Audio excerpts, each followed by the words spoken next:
guy. He just worked around. He been around where he built it, brother. Y'all, I want to show y'all this house. So a really good dude built this for my man Reginald right here. It's like a little tiny house. But here's the kicker. My man got, hold on. My man got solar panels for the house. And you know what the solar panels mean? That means you got electricity up in there. And backside too, backside of here. Okay. I got one right now. I got to get some more.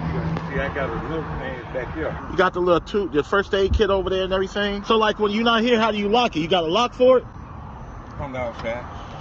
It's there for me only. Yeah, for sure. Not keep my clothes and everything. Right. Oh, you got the whole light right there. Imagine what we can do for each other, man, if we just helped each other out, dog. Well, Reginald, man, I appreciate you letting me take a little tour of your spot, man. Periodically, I'm going to stop by and check you, man, see if you need anything from me. Okay, all right. I'm Keon, by the way. See, man, this is the stuff I'm talking about, man. I see stuff like this, and it just warms my heart. Some of us have so many resources that we waste, and talents and gifts that we waste. And if we were to take 2 seconds to just invest our talent, our time to somebody else, we can make a massive difference. Next video. Hey, come on. You get yours? We got this. No, you're not. No, you're not. I got you. I got you. I got you. Mental, Jaden. Mental. Yes, you can. Yes, you can. Mental. Look at him. Mental. Yo, check. There. Got it. Come on. Yo, mental. My leg, Jaden. Damn. I got Jaden. Damn, I got you. Jaden. 10, 9, 8, 7, 6, 5, 4, 3, 2, 1.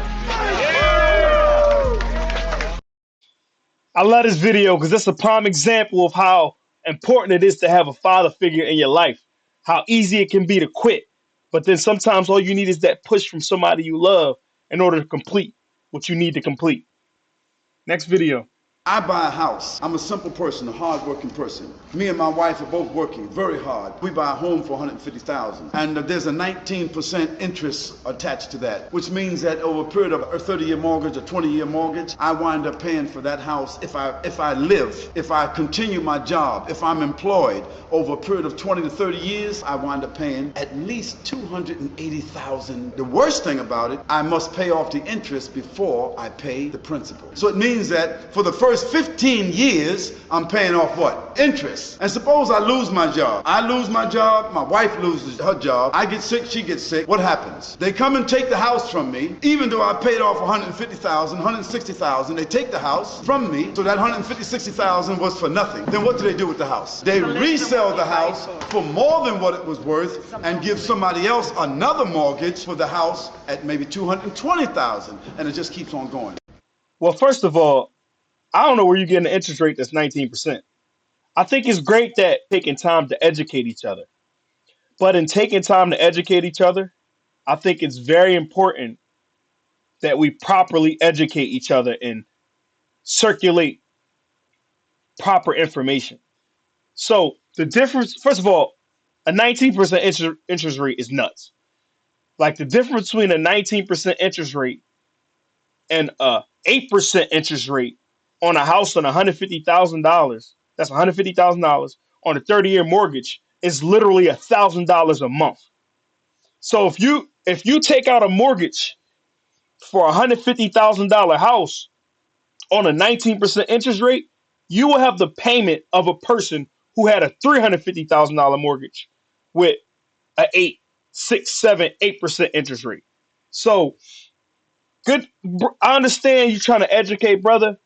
But I think we got to add proper perspective and our people need to understand that you should never, ever, ever, under any circumstance, accept the interest rate of 19%. And I don't care what the circumstance is. Like, no, I don't even care if it's a wraparound mortgage. You should never accept the interest rate that's double digits for a house. Like, we're not talking about a car. The interest rate is calculated completely different. Also, with that being said, some people say that's a scam. But at the end of the day, they're loaning you a mass amount of money. So they have to figure out a way to be profitable for loaning you the money that at the end of the day you don't have. So I understand what this brother's trying to say. I really do. But at the day's end, you should not accept a house with a 19% interest rate. That is nuts. And I get that that's predatory. And I get that some of our people, they may be in a position where they feel like that's all they could do.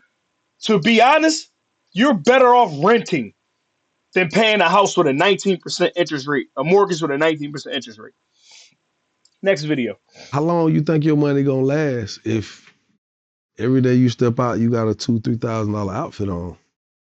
I'm gonna take the actual thing that I'm working for, the thing that could get me anything that I think I want, the money, the it. I take the money and I give it to somebody else in exchange for goods that say I got the money that I gave them. So it's like the shit we wearing is a receipt. It's a receipt to say I spent the money because I'm wearing this. This is a receipt.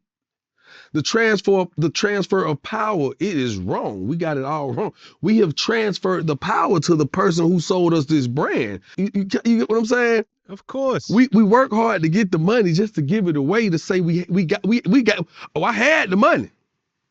I had the money. Whoa, facts, Jock. I never understood our people and our fascination with designer clothes. Expensive cars, I get it. It's a form of luxury. You driving it. You want to feel good. Bro, I can't even put into words how crazy this analogy is, bro. It's essentially like you paying for a receipt to say you had the money that you spent. Now take a guy like Wall Street Trapper. Wall Street Trapper taught me that why are we investing in the hard product of these brands when we can invest in the actual brands? Owner of Gucci, Chanel, Prada, it's the same owner. And he is now the richest man in the world. You know when he became the richest man in the world? After the pandemic. So I mean, bro, this is some bars, and as a community, we gotta figure this out, man. Next video. To ask her nicely to move out of the street. Hey, baby girl.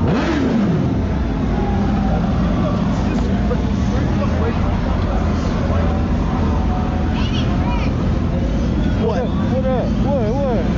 What you want to do? Huh? Fucking sister. Who's your sister? That's my sister just walking down the street. That Why girl. she walking down the middle of the fucking street? Because she's trying to find our Uber. Because she's trying to find our car. She's trying to find our fucking ride. Okay, well, you need to get the fuck out the road. Well, she's young. She's... Squad. I get trying to defend the honor of your sister. I get it. But bro, first of all, he drunk, obviously. Secondly, bro smartened up he's smarting up real fast because he would have been a part of that payment. Them bikers don't be playing, man. Who are you on the phone with? So we're gonna have to seize your phone. So go ahead and hang up. Seize my phone for what? Go ahead and hang up. Why? Go ahead and hang up. They want to seize my phone, but I'm not under arrest for it. You're not under arrest, but your phone's gonna be seized. No. You're gonna hang up the phone. I seize my phone, but I'm not in custody. Listen. There's three of them all around me. So listen. FaceTime me for a second. Are you gonna talk to the detective and provide an interview? Yes or no? Is that with or without the phone? Without the phone. The phone's being seized. Are you talking to the detective or no? I don't know. That's not my question. I need an answer to that before I get. So the question is, are you gonna provide an interview? No. No? Okay. Go ahead and hand me the phone. I have to know if my phone is. Go ahead and hand me the phone.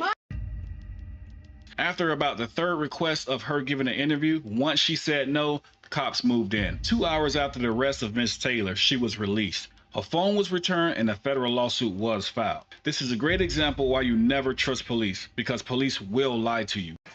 Shout out to this young lady for being educated. Shout out to whoever instilled this education in her. Seize my phone. What? Bro, it's just funny to me how a lot of these cops just make this stuff up on the fly. And I understand you in a pressure position. I understand that. But I just don't think it's right that They just get to make up whatever they want and then write the paperwork to say whatever they want later. And seldom do they have to pay for that. That's today's video. I need you to like. I need you to subscribe. I need you to comment.